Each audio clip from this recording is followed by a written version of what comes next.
মতোই আমরা দেখছি মাত্র, এটা আমাদের কাজ নয়। আপনারা বুঝতেই পারছেন কোন জায়গায় গেছে এটা। অবশ্যই আমাদের ইরিগেশন ডিপার্টমেন্টের দায়িত্বে যারা আছেন বীরভূম জেলার ওনারা দায়িত্ব নিয়ে কাজটা করছেন।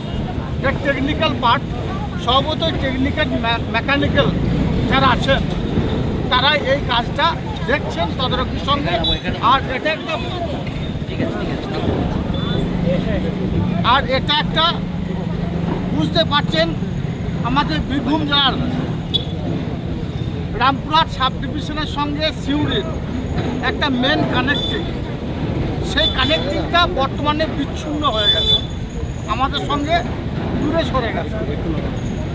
এটা 15টা জল নিকাশির ব্যবস্থা যেখানে, এর মধ্যে 2-3টে জল চলছে এখনও। আজকেও যেটুকু খবর নিলাম যে 9000 ক্রুশের ওপর জল চলছে। 2 মাস থেকে অতি বৃষ্টির জন্যই এই দুর্ঘটনাটা ঘটেছে। যদিও আমাদের রাজ্যের মাননীয় মুখ্যমন্ত্রী মাননীয় মমতা বন্দ্যোপাধ্যায় গতকাল আমাদের এমআইসি সাহেবকে পাঠিয়েছিলেন, তিনি সরজমে তদন্ত করে গেছেন এবং আমাদের এখানে ইরিগেশন ডিপার্টমেন্টের দায়িত্বে আছেন আধিকারিকরা সব সময়ের জন্য মজুত আছেন। আমাদের দৃঢ় বিশ্বাস অল্প দিনের মধ্যে এই কাজটা সম্পন্ন হবে, কারণ এই কাজটা তদারকি সম্পূর্ণভাবে নবান্ন থেকে হচ্ছে, অর্থাৎ আমাদের রাজ্যের সর্বোচ্চ জায়গা থেকে এই ব্রিজটা মেরামতির কাজটা তদারকি করছেন। স্বভাবতই আপনাদের মতোই আমরাই দর্শকের মতো এসে দেখছি মাত্র, এর বেশি কিছু বলা। দেখুন, টাইম লাইন বলতে যত দ্রুত সম্ভব কাজটা সম্পন্ন করার তত তাড়াতাড়ি করা যাবে। আপনারাও বুঝতে পারছেন এই কাজটাকে সম্পন্ন করা অত সহজ ব্যাপার নয়। এটাকে উচ্চ পর্যায়ের যারা ইঞ্জিনিয়ার আছে তাদের সঙ্গে আলোচনা করে আমাদের বীরভূম জেলা প্রশাসনিক দপ্তর এবং ইরিগেশন দপ্তর সকলে মিলিতভাবে কাজটা করছে এবং আমাদের রাজ্যের যারা সাকসেসফুল এজেন্সি রাজ্য সরকারের পক্ষ থেকে তাদেরকে এখানে নিয়োগ করা হয়েছে এবং কাজটা যারাই করছেন আমাদের দৃঢ় বিশ্বাস অল্প দিনের মধ্যেই হয়তো ব্রিজটা পুনর্নির্মাণ হবে না, হয়তো ব্রিজটা সম্পূর্ণ কাজ সমস্যার সমাধান হবে না, কিন্তু যাতায়াত ব্যবস্থা অল্প দিনের মধ্যে যাবে।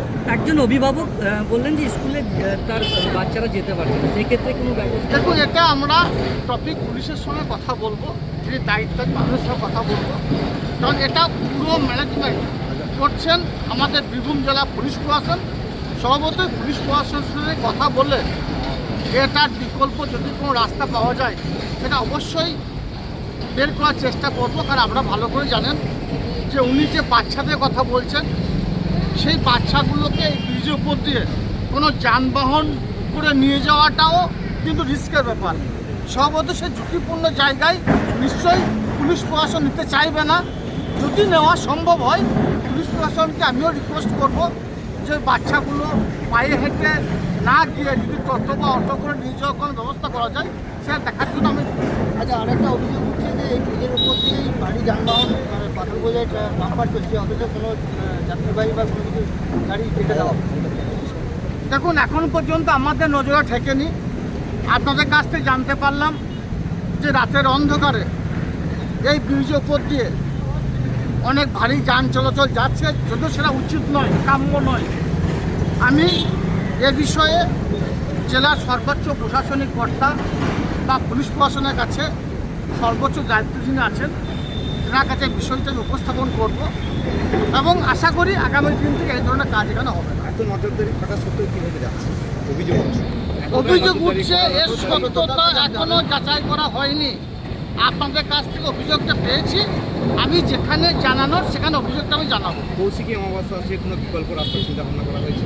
এবং কৌশিকী অমাবস্যা আছে, আরও অনেক আমাদের পুজো পার্বণ আছে। বিকল্প রাস্তা তো অলরেডি আমাদের সাঁইতিয়া হয়ে যে ব্রিজটা আছে সেদিকে যাতায়াত চলছে। হয়তো একটু যানজট বাড়ছে, বীরভূম জেলা প্রশাসন পুলিশ প্রশাসন সক্রিয় আছে, তারা যানজট যেন বেশি না হয় সেদিকে সবসময়ের জন্য লক্ষ্য রেখে চলেছে।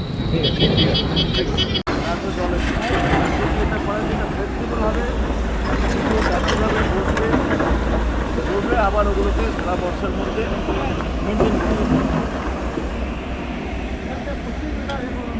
এটা তো আপনার লোড করতে পারবে বেরিয়ে আসবে। এর আগে তো আরও করা হয়েছিল। হ্যাঁ, এই যে প্রথমে তো এখানে ছিল আপনার যে বালির ট্যাঙ্কটা ওই পর্যন্ত কাজ করেছিলাম, ওই রাস্তাতে গেলে উপরে দেখতেও